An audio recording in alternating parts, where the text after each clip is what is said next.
చూడండి, వాక్యంలోనికి వెళ్దాం. మొదటి రాజుల గ్రంథము 2వ అధ్యాయము 1వ వాక్యం. 1 Kings చాప్టర్ 2 అండ్ వర్డ్ 1. దావీదునకు మరణకాలము సమీపింపగా అతడు తన కుమారుడైన సొలొమోనుకు ఇలాగూ ఆజ్ఞ ఇచ్చాను. ఈ మాట ప్రకారంగా మనం ఆలోచన చేస్తే, దావీదు చనిపోతూ సొలొమోను పిలిచి సొలొమోనుకు కొన్ని మాటలు చెప్పాడు. దావీదు కుమారుడు కదా సొలొమోను, దావీదు రాజుగా వర్క్ చేశాడు కదా, తన తర్వాత రాజుగా వర్క్ చేసేది ఎవరట? సొలొమోనే కదా.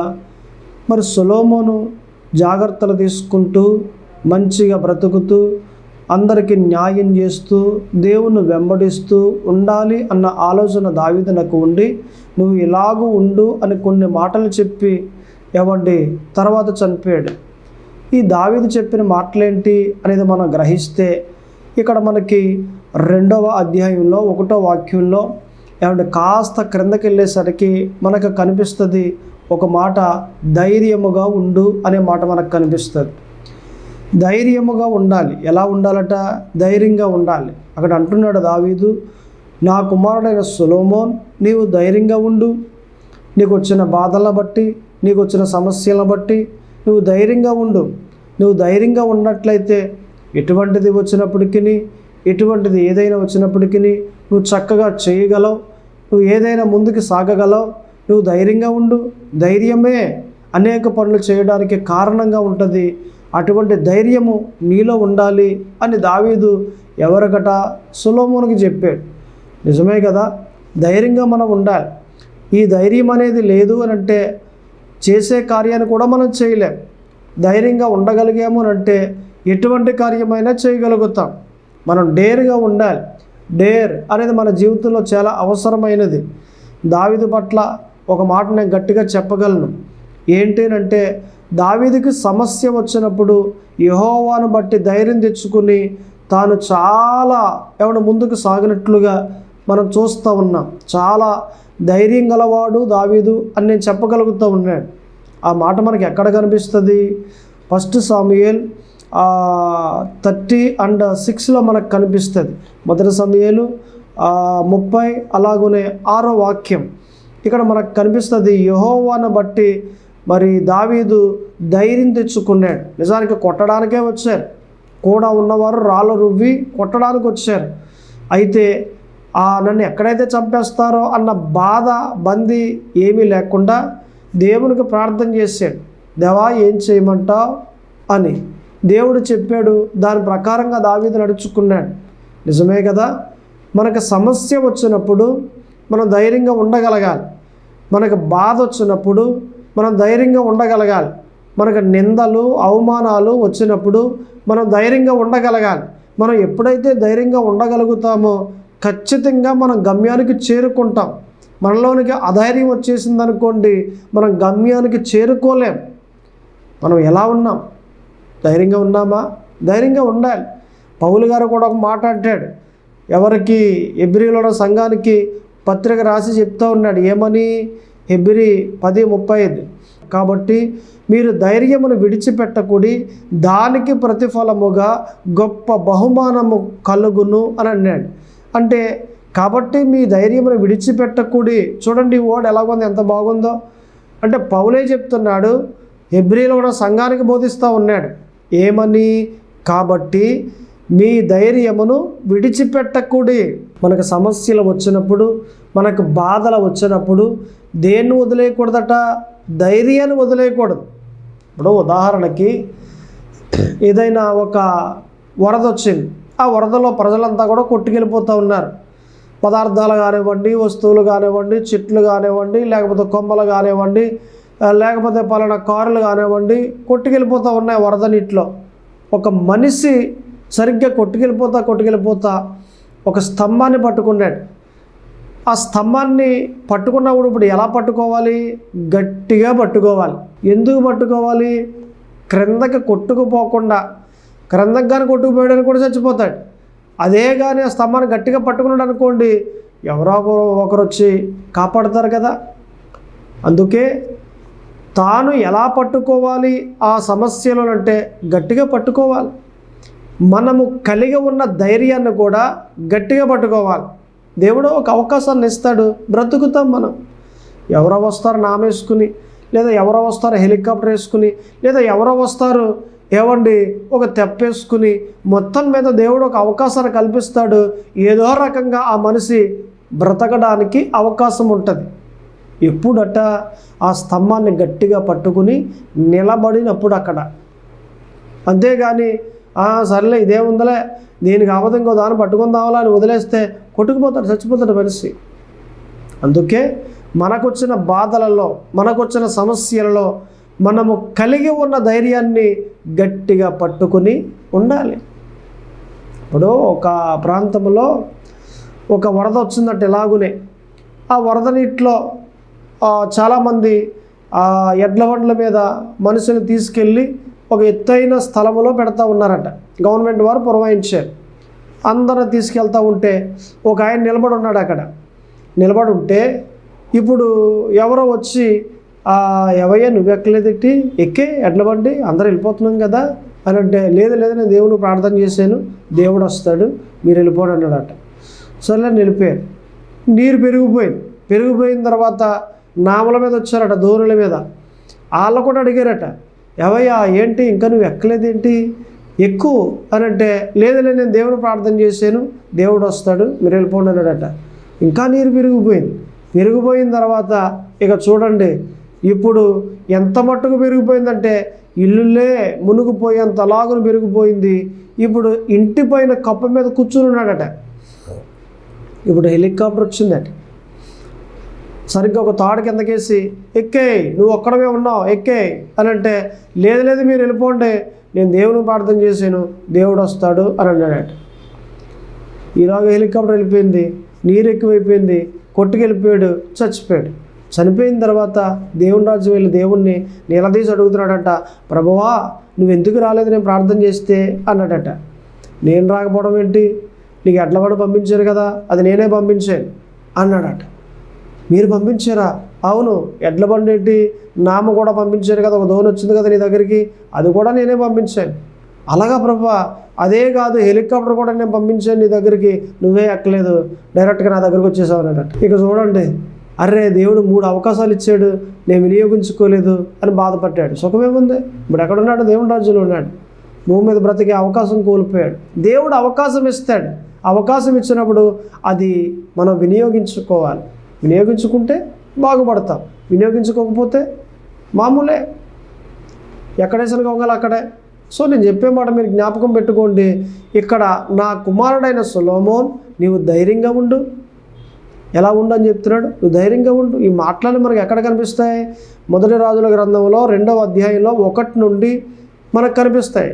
1వ వాక్యంలో, 2వ వాక్యంలో, 3వ వాక్యంలో మనకి మాటలన్నీ కనిపిస్తాయి. సొలొమోన్ నువ్వు ఎలాగ ఉండాలి అంటే ధైర్యంగా ఉండాలి. నేనైతే దేవుని దగ్గరికి వెళ్ళిపోతా ఉన్నాను.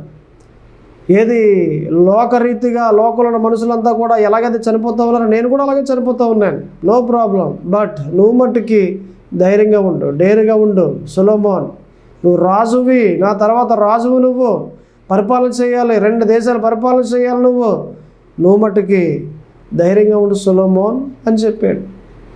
ఇంకా కాస్త మనం ముందుకెళ్ళినట్లయితే అక్కడే మనకు కొన్ని మాటలు కనిపిస్తాయి. అక్కడ ఇంకా ఏం చెప్తాడు సొలొమోన్ తోటి అంటే, ఇచ్చిన వాటిని కాపాడు సొలొమోన్. దేవుడు నీకు ఏదైతే ఇచ్చాడో ఆ ఇచ్చిన వాటిని సొలొమోన్ నువ్వు కాపాడు అని అంటాడు. సొలొమోన్కి ఏమి ఇచ్చాడు? రాజ్యాన్ని ఇచ్చాడు. దేవుడు రాజ్యాన్ని ఇచ్చాడు. ఆ రాజ్యాన్ని ఏం చేయాలి? కాపాడాలి. ఇప్పుడు ఒక సేవకుడు ఉన్నాడండి, ఆ సేవకుడికి దేవుడు ఏమిచ్చాడు? సంఘాన్ని ఇచ్చాడు. మరి ఆ సంఘాన్ని ఏం చేయాలి? కాపాడాలి. ఒక విశ్వాసం ఉన్నదండి, ఆ విశ్వాసకి దేవుడు ఏమిచ్చాడు? పరిచర్య అప్పగించాడు. ఆ పరిచర్యని ఏం చేయాలి? కొనసాగించాలి, దాన్ని కాపాడాలి. దేవుడు ఏదైతే మనిషికి అప్పగించాడో అప్పగించిన ప్రతి దాన్ని కూడా కొనసాగించాలి, అలాగునే కాపాడాలి. కాపాడే వ్యక్తులుగా మనం ఉండాలి. అదే అంటున్నాడు దావీదు, సొలొమోన్ దేవుడు నీకు అప్పగించిన దాన్ని కాపాడు, అశ్రద్ధగా ఉండమాకు. చాలామంది విశ్వాసులు ఏం చేస్తారు? ఆరాధనకి లేటుగా వస్తారు. అరే నీకు తలాంతి ఇచ్చాడు కదా దేవుడు, పాటలు పాడే తలాంతి ఇచ్చాడు కదా, కాంగ కొట్టే తలాంతి ఇచ్చాడు కదా, అలాగనే అనేక తలాంతులు, అనేక వరాలు దేవుడు నీకు ఇచ్చాడు కదా, మరి అవన్నీ నువ్వు వాడుతూ ఉన్నావా దేవుని మందిరంలో? లేదు, లేటుగా వస్తుంది. పాటలు పాడే తలాంత ఉంది కానీ పాటలు అయిపోయిన తర్వాత వస్తుంది. కంగారుగా వచ్చేసి పాస్టర్ గారు నాకు ఒక పాట ఇమ్మనండి. నువ్వు వచ్చింది లేటుగా వచ్చావు, మళ్ళీ ఇప్పుడు పాట ఏంటి నీకు? మరి నాకెందుకు ఇస్తారులే పాస్టర్ గారు, మీరు ఇచ్చే వాళ్ళకే ఇస్తారు అన్నట్లుగా అంటది మరలా. అంటే ఈమె టయానికి వచ్చి పాటలు పాడాలి, దేవుడు అప్పగించాడు, ఒక తలాంత ఇచ్చాడు. ఆ సమయానికి వచ్చి చేయవలసింది ఎవరు? ఈమె. ఆ సమయానికి ఈమె రాకుండా ఎవరి మీద పెట్టేస్తుంది? నడిపించే ఆమె మీద, లేకపోతే సంఘ పెద్ద మీద, లేకపోతే పాస్టర్ గారి మీద. మాకెందుకు ఇస్తారులే అన్నట్లుగా. సో నేను చెప్పే మాట ఒకటే, దేవుడు నీకు ఏదైతే అప్పగించాడో దాన్ని కాపాడితే ఖచ్చితంగా దేవుడిని దీవిస్తాడు. అందుకే ఆలయానికి వచ్చేటప్పుడు ఏమండి, దేవుడు నీకు ఏది ఇచ్చాడో, ఏది అప్పగించాడో దాన్ని ఎప్పుడూ కూడా కాపాడుతూ, దాన్ని కొనసాగిస్తూ, దాన్ని చేస్తూ ముందుకెళ్తూ ఉండాలి. పాటలు పాడుతున్నావా, దాన్ని ఎప్పుడు మానేయకూడదు. లేటుగా రావటం కానీ, లేకపోతే ఆరాధనకు వచ్చినప్పుడు వాక్య సమయానికి రావటం కానీ ఇలా చేయకూడదు. లేదా ఎవరో మాట అన్నారు కదా అనేసి పాట పాడడం మానేయడం కానీ, ఎవరో తిట్టారని పాట పాడడం మానేస్తారు కొంతమంది. నీకు తలాంత అప్పగించింది ఎవరు? దేవుడు. తిట్టిన వారు గారు. తిట్టినోళ్ళని నీకు అప్పగించారా తలాంతు? లేదే, దేవుడు అప్పగించాడు. దేవుడు లెక్క అడుగుతాడు. నేను లెక్క అడిగినప్పుడు దేవుడికి నువ్వు జవాబు చెప్పాలి. నీకు తలాంత ఇచ్చాను కదా, నువ్వు వాడేవా దాన్ని, నువ్వు దాన్ని కొనసాగించేవా నువ్వు అని దేవుడు కానీ ఒకవేళ అడిగితే నీ సమాధానం ఏంటి, నీ జవాబు ఏంటి? ఒక మార ఆలోచించు. నువ్వు ఆలోచిస్తే నీకు తెలుస్తుంది, నువ్వు గ్రహిస్తే నీకు అర్థమవుద్ది. అంతేగాని అరే నేను ఇలాగే ఉంటానండి పాస్టర్ గారు, నాకు తలాంత ఉంది కానీ నేను పాడను, ఆమె ఎందుకు అనాలి, లేకపోతే సంఘబద్ధ ఎందుకు అనాలను, నేను పాడను, నేను ప్రార్థన చేయను, నేను ఆలయానికి కూడా బలార్థనగా వస్తాను, నేను ప్రతి ఆదివారం రాను, ఎవ్రీ సండే నేను ఎందుకు రావాలి, రాను నేను అని ఇలా మాట్లాడే వాళ్ళు కూడా లేకపోలేదు విశ్వాసులు. దేవునికి నీకు సంబంధం, పాస్టర్ గారికి నీకు సంబంధం కాదు. అక్కడ మొదటగా దేవునికి నీకు సంబంధం. నువ్వు ఏదైనా చేయలేదంటే దేవుడు లెక్క అడుగుతాడు, దానికి జవాబు నువ్వు చెప్పాలి. అందుకే దేవుడు నీకు ఏది అప్పగించాడో దాన్ని కాపాడు. సొలొమోన్ అని దావీదు చెప్తూ ఉన్నాడు. ఇదే మాటలో మనం చూస్తే 1 తిమోతి 6వ అధ్యాయం 20వ వాక్యంలో మనకు కనిపిస్తుంది. ఓ తిమోతి, నీకు అప్పగింపబడిన దానిని కాపాడి అపవిత్రమైన వట్టి మాటలకును, జ్ఞానమని అబద్ధముగా చెప్పబడిన విపరీతమైన వాదములకును దూరముగా ఉండుము. చూడండి ఈ మాట ఎంత బాగుందో. ఈ వర్డ్ వినడానికి ఎంత చక్కగా కనిపిస్తూ ఉందో. ఓ తిమోతి, నీకు అప్పగింపబడిన దానిని కాపాడు తిమోతి, కాపాడు. నువ్వు నీకు ఏం అప్పగించాడు? తిమోతి ఇంట్లో సంఘం ఉంది, దేవుడు సంఘాన్ని అప్పగించాడు. మరి దేవుడు సంఘాన్ని అప్పగించాడు కాబట్టి తిమోతి ఏం చేయాలి? సంఘాన్ని కాపాడాలి. ఇలాగున ఒక్కొక్కరు ఏదైతే దేవుడు ఇచ్చినప్పుడు తీసుకున్నారో, దేవుడు ఏదైతే మీకు అప్పగించాడో దాన్ని కాపాడుతూ ముందుకు సాగాలని పరిశుద్ధాత్మ దేవుడు ఈరోజు మనతో మాట్లాడుతూ ఉన్నారు. మనమంతా కూడా ఇలాగున దేవుడు అప్పగించిన దానిని కాపాడుతూ ముందుకు సాగాలని దేవుడు పంపించిన ప్రవక్తగా నేను కూడా మీకు బోధిస్తూ ఉన్నాను. అంతేగాని మన ఆత్మీయ జీవితాలు గొల్ల చేసేసుకుని ఆరాధనకు రాకుండా ఆగిపోయి, రమ్మన్నా కూడా రాకుండా ఆగిపోతారు కొంతమంది. ఒక తల్లి అలాగే తన బిడ్డను అంటుందట, 25 సంవత్సరాల వయసు, ఒరే నువ్వు రారా, ఆలయానికి ఎందుకు రావట్లేదు, నువ్వు ఎందుకు మానేసావు అని అంటే, అమ్మా నాకు బిజీ అమ్మా, ఖాళీ ఉండట్లేదు, బిజీ మ్యాన్ అయిపోయాను, నాకు ఆదివారం కూడా రావడానికి కుదరదు అని అన్నాడు. అలా కాదరా దేవుడి పని, దేవుని ఆలయానికి రావాలి, వాక్యాలు వినాలి, ప్రార్థన చేయాలి, దానికన్నా ఎక్కువైంది ఏముంది? దేవుడి కన్నా మనకి ఏది ఎక్కువ? జాబ్ ఎక్కువ, పనులు ఎక్కువ, వర్క్ ఎక్కువ, ఏది ఎక్కువ? రా అని అంటే నాకు కుదరదమ్మా అని అన్నాడు. సర్లే వదిలేసింది తల్లి.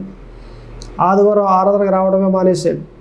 ఇక అలాగే తిరుగుతూ ఉన్నాడు, జాబ్ చేసుకుంటూ అలాగే మొత్తం మీద కష్టపడుతూ ఉంటూ ముందుకు సాగిపోతూ ఉన్నాడు. అయితే ఒకరోజు నిద్రపోతూ ఉన్నప్పుడు ఒక కల వచ్చింది. ఆ కలలో చనిపోయాడు. ఎవరు? ఈ అబ్బాయి చనిపోయి దేవుని రాజ్యానికి వెళ్ళిపోయాడు. దేవుని రాజ్యంలో ఒక పెద్ద గుమ్మం ఉంది, దానికి 2 తలుపులు ఉన్నాయి. ఒక దేవదూత అక్కడ నిలబడి ఉంది, ఒక బుక్ పట్టుకుని సరిగ్గా అందరినీ పంపిస్తూ ఉంది. లైన్లో నుంచున్నాడు. నేను నీ పేరేంటి అని అడుగుతూ ఉంటే పేరు చెప్తున్నారు. ఉందా లోపలికి వెళ్ళి దేవుని రాజ్యంలోకి, లేదా అగ్నిగుండానికి పో అని ఇలాగా పంపిస్తూ ఉంటే ఈయన వంతు వచ్చింది. నీ పేరేంటంది దేవదూత, నా పేరు పలానా, చూసింది బుక్లో లేదు, నీ పేరు లేదు, లోపలికి వెళ్ళడానికి వీలు లేదు, నువ్వు అగ్నిగుండానికి వెళ్ళిపో అని చెప్పింది. అని అంటే నా పేరు లేకపోవడం ఏంటి? మా అమ్మ యేసు ప్రభువుని నమ్ముకుంది, మా అమ్మ దేవుని ఆలయానికి ప్రతి సండే వెళ్ళింది, మా అమ్మ దేవుని దగ్గర బాప్తిసం పొందుకుంది, మా నాన్న కూడా బాప్తిసం పొందుకున్నాడు అని అంటే మీ అమ్మ నమ్ముకుంది కాబట్టి మీ అమ్మ వెళ్తుంది, మీ నాన్న నమ్ముకున్నాడు కాబట్టి మీ నాన్న వెళ్తాడు. నువ్వు నమ్ముకోలేదు కదా, నువ్వెందుకు వెళ్తావు? వెళ్ళు అగ్నిగుండానికి అని అంటే నేను వెళ్ళను, ఎక్కడే కూర్చుంటాను, నేను దేవుడు రావాలి, నా పేరు ఎందుకు రాయలేదో నేను కనుక్కోవాలి అని అన్నాడు. దేవుడు వచ్చాడు, దేవుణ్ణి అడుగుతున్నాడు ఈ అబ్బాయి, నా పేరు ఎందుకు రాలేదండి బుక్లో? నా పేరు రాయాలి కదా, మా అమ్మ మీకు తెలుసు కదా ఎన్నో ప్రార్థనలు చేసింది, మా నాన్నగారు మీకు తెలుసు కదా ఎన్నో ప్రార్థనలు చేశాడు, నా పేరు రాయాలి కదా, మీరు ఎందుకు రాలేదని అంటే దేవుడు అన్నాడట, నీ పేరు రాసే టయానికి నేను బిజీ అయిపోయాను అన్నాడట.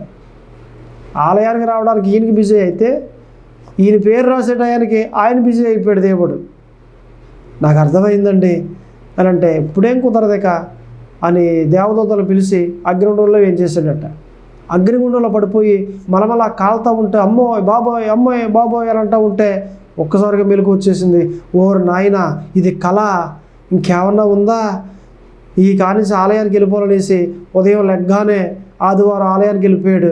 ఆలయానికి వెళ్ళిపోయి చక్కగా ప్రార్థనలు చేస్తూ ఉండి వాక్యాలు వింటూ ఉండి బాప్తిసం కూడా పొందుకున్నాడు.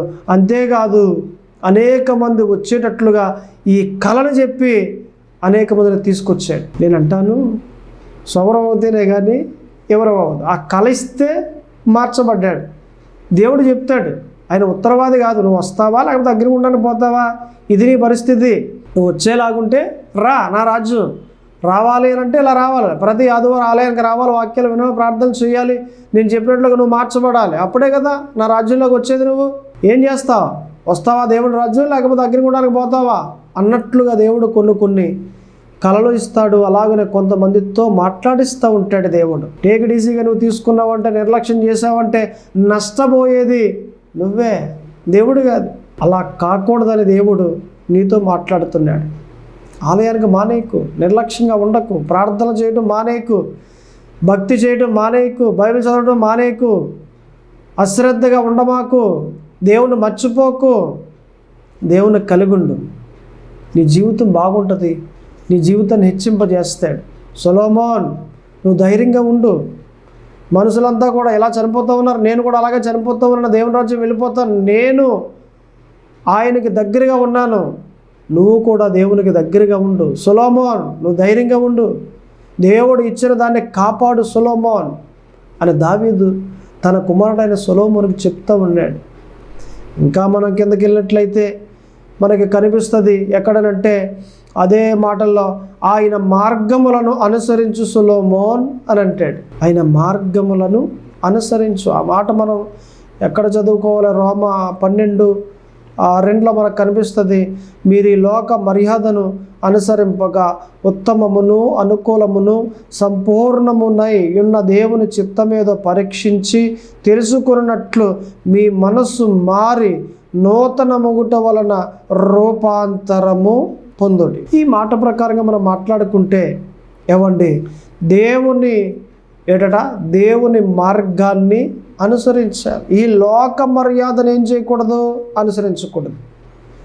లోక మర్యాద దేనికంటే ఇక్కడ దేవుని మర్యాద ఉంది, లోక మర్యాద కూడా ఉంది. దేవుని మర్యాదను అనుసరిస్తామా, లోక మర్యాదను అనుసరిస్తామా? దేనికి లోక మర్యాద? లోకంలో ఎన్నో ఉన్నాయి. లోకంలో ఉన్న దాని ప్రకారంగా మనం నడిస్తే మన జీవితాలు బాగో. లోకంలో అనేక రకాలుగా నడుస్తారంటే లోకస్తులు. మన దేవుని పిల్లలం, మనం లోకాన్ని బట్టి మనం నడవకూడదు, లోకంలో ఉన్న వాటిని వెంబడించకూడదు, దేవుణ్ణే వెంబడించాలి. భక్తిపరంగా ఏవైతే ఉన్నాయో వాటినే వెంబడించాలి మనం. అంతేగాని లోకం అలా చేస్తుంది కదా నేను చేస్తా అంటే నువ్వు దేవుని బిడ్డవు, నువ్వు లోకం చేసేది నువ్వు చేయకూడదు. లోకస్తులు పాడే పాటలు నువ్వు పాడకూడదు, లోకస్తులు మాట్లాడే మాటలు నువ్వు మాట్లాడకూడదు, లోకస్తులు ఎలాగున్నారో అలాగ నువ్వు చేయడానికి వీల్లేదు. నువ్వు భక్తిగా ఉండాలి, ఆత్మీయంగా ఉండాలి. దేవుని బిడ్డవు నువ్వు, దేవుని రాజ్యపు వారసురాలువు నువ్వు, వారసుడువు నువ్వు, దేవుని రాజ్యపు బిడ్డవు గనుక నువ్వు ఎలాగుండాలి? ఆత్మీయంగా ఉండాలి. ఉన్నావు? అలాగా ఉండాలని పరిశుద్ధాత్మ దేవుడు మనకు బోధిస్తూ ఉన్నాడు. మనం ఎలాగైతే ఉంటామో అలాగనే దేవుడు కార్యాలు కూడా చేస్తాడు. మనం భక్తిగా ఉన్నాం అనుకోండి, మంచి మంచి కార్యాలు దేవుడు చేస్తాడు. మనం చక్కగా దేవుళ్ళలో ధైర్యంగా ఉండి ముందుకు సాగుతున్నాం అనుకోండి, ఆయన ఇచ్చిన అన్నిటినీ కూడా కాపాడుతూ ఉన్నాం అనుకోండి, ఎన్నో కార్యాలు చేస్తాడు. ఆయన వెంబడిస్తూ ఉన్నాం అనుకోండి, ఎన్నో కార్యాలు చేస్తాడు. అద్భుత కార్యములు, ఆశ్చర్య కార్యములు దేవుడు మన జీవితంలో చేసి ముందుకు తీసుకుపోతాడు. ఎలాగో ప్రార్థన చేస్తే జవాబులు అలాగ వస్తాయి, దేవునికి నచ్చే విధంగా ఉంటే. ఇప్పుడు ఒక ప్రాంతంలో ఒక మెడికల్ షాప్ ఉంది. ఒక అబ్బాయి వచ్చాడు, 12-13 సంవత్సరాల వయసు. చీటీ ఇచ్చాడు. చీటీ ప్రకారంగా ఆ సిరప్ ఇచ్చాడు. మెడికల్ షాప్ ఆ వ్యక్తి తీసుకున్నాడు, ఇంటికి వెళ్ళిపోయాడు. ఈ మెడికల్ షాప్లో ఉన్న అతను నిద్రపోయి అప్పుడే లేచాడు. ఆ నిద్ర కళ్ళన ఒకటి ఇవ్వబోయి ఒకటి ఇచ్చేసాడు. ఈ సిరప్ మంచిది కాదు, త్రాగితే వెంటనే చచ్చిపోతారు, అటువంటి సిరప్ ఇచ్చేసాడు. ఇక చూడండి, ఆ అబ్బాయి వెళ్ళిపోయాడు. ఈ వీధిలో వెళ్ళాడో ఆ వీధిలో వెళ్ళాడో ఏం తెలుసు, ఏ ఇంటికి వెళ్ళాడో ఏం తెలుసు. ఈయనకి ఏం చేయలేక మొఖాలేసి ప్రార్థన చేయడం మొదలుపెట్టాడు. ప్రభువా, నాకు సహాయం చెయ్యండి, ఆ అబ్బాయి ఎట్టి వెళ్ళాడో తెలియదు, నాకు మీరు తప్ప ఇక వేరే దిక్కు లేదు, మీరే నాకు సహాయం చేయండి అని ఏడుస్తూ ప్రార్థన చేయడం మొదలుపెట్టాడు. అయితే ఒక 10 నిమిషాలకి తన తండ్రి, ఆ అబ్బాయి తండ్రి చేపట్టుకుని తీసుకొస్తున్నాడు. నా పని అయిపోయింది ఇంకా అనుకుంటున్నాడు ఈయన. నా పని అయిపోయింది, ఇంకా మొత్తం మీద ఏమొస్తుందో చచ్చిపోయింది, ఆ సిరప్ తాగేసి ఉంటుంది. తన తండ్రి, ఎవరే నువ్వు ఎక్కడ తెచ్చావు, ఏ మెడికల్ షాప్ రా అని అన్నాడేమో. ఈ అబ్బాయి నా దగ్గరికి తీసుకొస్తా ఉన్నాడు అని కంగారు పడిపోతున్నాడు, భయపడిపోతున్నాడు. వచ్చాడు మెడికల్ షాప్ దగ్గరికి. ఏవయ్యా, నువ్వేనా ఇస్తా? నేనేనండి. ఇక అసలు బుద్ధి లేదా? సిరప్ ఇచ్చినప్పుడు ఈ అబ్బాయికి కవర్లో పెట్టేవాళ్ళు కదా, చేతికి ఇచ్చేసావా? దారిలో పడేసాడు, బద్దలైపోయింది అన్నాడు. బద్దలైపోయిందండి. బద్దలైపోయిందని అలా నవ్వుతావేటి? బద్దలైపోయింది అని అంటే వెంటనే మొఖాలేసి దేవునికి ప్రార్థన చేయడం మొదలుపెట్టాడు. థ్యాంక్ యూ జీసస్, కృతజ్ఞతలు తండ్రి, నా ప్రార్థనకి జవాబిచ్చారు అని మొఖాలు తీసి ప్రార్థన ఆఫ్ చేసి ఆయనకి మరలా సిరప్ ఇచ్చాడు. ఇంకొకటి మంచిది ఇచ్చాడు ఈసారి. ఇలాగున ప్రార్థన చేస్తే కార్యాలు జరుగుతాయి. అద్భుత కార్యాలు, ఆశ్చర్యమైన కార్యాలు దేవుడు చేస్తాడు. మన దేవుడు ఎంత గొప్ప దేవుడు అండి, ఉన్నతమైన వాడు. ఎందరో కార్యాలు పొందుకున్నారు, ఎందరో అనుభవించారు కార్యాలు, ఎందరో. నేను అంటాను కదా, మీరెందుకు అనుభవించరు? దేవుడిచ్చే కార్యాలు మీరెందుకు పొందుకోరు? దేవుడు చేసే అద్భుత కార్యములు, దేవుడు చేసే ఆశ్చర్యమైన కార్యములు మీరెందుకు పొందుకోరు? పొందుకోవాలంటే మీరు ఎలా ఉండాలో తెలుసా? దేవుని వెంబడించాలి, దేవుని అనుసరించాలి. సొలొమోన్ దేవుని మార్గములను అనుసరించు అని దావీదు సొలొమోనుకు చెప్తున్నాడు. మూలవాక్యంలో 2:1 1 కింగ్స్. మీరు కూడా దేవుని మార్గాల్ని అనుసరించండి, దేవుణ్ణి వెంబడించండి. ఆయన మాటలు ఎలాగున్నాయి, ఆయన ఎలాగా బైబిల్లో వ్రాయించాడు, ఆయన ఎలా చెప్తున్నాడు, ఆయన చెప్పేటట్లుగా మనము నడిస్తే మన జీవితం ఎంత బాగుంటుంది. నీకు వాగ్దానం ఇచ్చాడు కదా, నీకు ఇచ్చిన వాగ్దానమును బట్టి నెరవేర్చి నీ బంధువులలో తలగా చేస్తాడు. ఆ రోజంటూ ఉంది. ఒక రోజు నీ నిమిత్తం నియమించాడు ఆయన. నిన్ను మర్చిపోలేదు దేవుడు. నువ్వు అనుకుంటున్నావు దేవుడు నన్ను మర్చిపోయాడండి, నాకు తెలుసు, నేను పట్టించుకుంటూ మానేశాడు అని నువ్వు అనుకుంటున్నావు. కానీ దేవుడు నిన్ను మర్చిపోలేదు, నేను జ్ఞాపకం పెట్టుకున్నాడు. నీ నిమిత్తము నియమించిన రోజు ఎప్పుడు వస్తుందా అని ఎదురు చూస్తున్నాడు. నీ వలే ఆయన కూడా. అది ఎప్పుడు వచ్చిందో అప్పుడు నిన్ను హెచ్చింపజేస్తాడు, ఆయన వర్ధిల్లింపజేస్తాడు. నీ జీవితంలో ఏది చేయాలో అది చేసి అంతకంతకు దావీదుని ఎలాగ వర్ధిల్లింపజేశాడో అలాగున వర్ధిల్లింపజేస్తాడు. అంతేకాదు, క్రమంగా ఇస్సాకును ఎలాగను ఎదిగింపజేశాడో అలాగన దేవుడు నిన్ను కూడా ఎదిగింపజేస్తాడు. ఇట్ ఈజ్ నాట్ లై, ఇది నిజం, అబద్ధం కాదు. నువ్వు గ్రహించినట్లయితే ఖచ్చితంగా దేవుడు వస్తాడు, నేను దీవిస్తాడు ఆయన. సో నేను చెప్పే మాట, దావీదు తన కుమారుడైన సొలొమోనుకు చెప్తున్నాడు, నువ్వు ధైర్యంగా ఉండు. దావీదు చెప్తున్న మాట ఇంకేంటంటే, దేవుడు అప్పగించిన దానిని కాపాడు. ఇంకా దావీదు అక్కడ ఏం చెప్తున్నాడనంటే, సొలొమోన్ నా మార్గములను అనుసరించు. దేవుడు నీకు ఏదైతే, దేవుడు మార్గములు ఏవైతే ఉన్నాయో వాటిని అనుసరించు. మూడు మాటలు. ఒకటి, ధైర్యంగా ఉండు, ఇచ్చిన దాన్ని కాపాడు. మూడవది, ఆయన మార్గములను అనుసరించు. నువ్వు ఎప్పుడైతే ఇలాగుంటావో నీ జీవితం ఖచ్చితంగా బాగుపడుతుంది, నిశ్చయముగా ఎదుగుతావు. లేదంటే పాస్టర్ గారు మీరు ఎన్నో చెప్తారు కానీ, మీరు ఎన్నో మాటలు చెప్పారు కానీ అలా కాదండి, నా బ్రతికి ఇలాగ అయిపోయింది, నా జీవితం ఇలాగ అయిపోయింది, ఏదో అలా అంతంత మాత్రం బ్రతుకుతున్నానే కానీ నా జీవితం ఏమాత్రం బాగోలేదు, మూడు మారిపోయిందండి, ఎక్కడికి వెళ్ళినా అవమానం, ఎక్కడికి వెళ్ళినా నిందలు, ఏం చెప్పండి, నేను అసలు నేను ఉన్నానే కానీ చనిపోయిన వారితో సమానం అన్నట్లు ఉన్నాను, నేను నా బ్రతుకు అలా ఉంది అని చాలామంది ఇటువంటి జీవితాల్లో బ్రతుకుతూ ఉన్నారు. కానీ దేవుడు అంటున్నాడు కదా, నేను నిన్ను జ్ఞాపకం చేసుకుంటాను, నిన్ను వర్ధిల్లింపజేస్తాను అని చెప్తున్నాడు ఆయన. నీకు ఏదైతే మాట ఇచ్చాడో మాట ప్రకారంగా దేవుడు నెరవేర్చబోతూ ఉన్నాడు. ఆ రోజు వస్తుంది, నువ్వు సంతోషిస్తావు, సాక్షిగా నిలవబడతావు. ఒక మంచి సాక్షిగా ఉండి నీవే అనేక మందికి సహాయం చేసేవానిగా మారిపోతావు, దేవునికి మహిమకరంగా నడుస్తావు. అటువంటి జీవితం నీ కొరకు నా దేవుడు దాచి ఉంచాడు. దేవుడు దాచి ఉంచిన ఆ జీవితంలోనికి నువ్వు అడుగు పెట్టాలంటే ఇప్పుడు ధైర్యంగా ఉండాలి. ఆ జీవితంలోనికి నువ్వు అడుగు పెట్టాలి అంటే దేవుడు ఇచ్చిన వాటిని కాపాడాలి. కాపాడుతున్నావా నీ ఆత్మీయ జీవితాన్ని? నీకు మంచి ఆత్మీయ జీవితాన్ని దేవుడు ఇచ్చాడు. పవిత్రంగా ఉండు అని పవిత్రమైన జీవితాన్ని నీకు అప్పగించాడు. కాపాడుతున్నావా దాన్ని? కాపాడు. నువ్వు కాపాడితే నిశ్చయముగా దేవుడు ఆ జీవితంలోనికి తీసుకుని వెళ్తాడు. కాపాడాలి, దేవుడిచ్చిన వాటిని కాపాడాలి. ఏది దేవుడిచ్చాడో దాన్నే కాపాడాలి. సంఘం ఇచ్చాడా? కాపాడు. లేదా పరిచర్య అప్పగించాడా? కాపాడు. కాంగో కొట్టే తలాంత ఇచ్చాడా? ఎప్పుడు దాన్ని కొనసాగిస్తూ ఉండు, కాపాడుతూ ఉండు. నువ్వు కొట్టరా, నేను కొట్టనురా, ఇంకా ఈ వారం నుండి నేను కొట్టను అనమాకు. కొట్టు, కాంగో కొట్టు, దేవుణ్ణి మహింపరచు, దేవునికి మహిమకరంగా ఉండు. నీకు ఒకవేళ పాటలు పాడే తలాంతగా ఇచ్చాడా? కాపాడుకో దాన్ని. ఆ సమయం సరిగ్గా ఎప్పుడు పాట పాడాలో ఆ సమయానికి నిలబడి పాట పాడు, కాపాడుకుంటూ ఉండు, వదిలేమాకు. దేవుడిచ్చిన తలాంతులు కానీ దేవుడిచ్చిన వరాలు కానీ కాపాడుతూ ఉండాలి.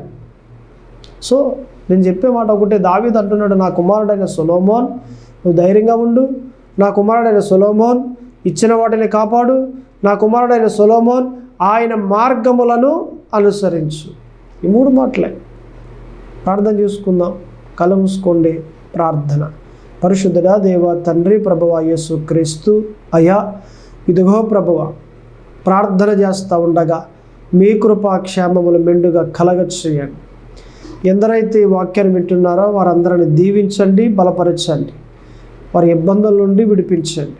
ఎవరైతే అవమానంలో బంధింపబడి ఉన్నారో వారందరినీ కూడా దయచేసి క్షేమకరమైన జీవితంలోనికి తీసుకురండి. వారి బంధకాలన్నీ తెక్కొట్టండి, ఇరుకులన్నీ తీసేయండి, బాధలన్నీ తీసేసి సంతోషకరమైన ఆనందాన్ని ఇచ్చే ఆనందకరమైన అట్టి జీవితాన్ని దయచేయమని ప్రార్థిస్తూ ఉన్నాను. ఈ కొద్ది ప్రార్థన ఆలకింపచేయమని యేసు క్రీస్తు నామమున అడుగుచున్నాను తండ్రి. ఆమె.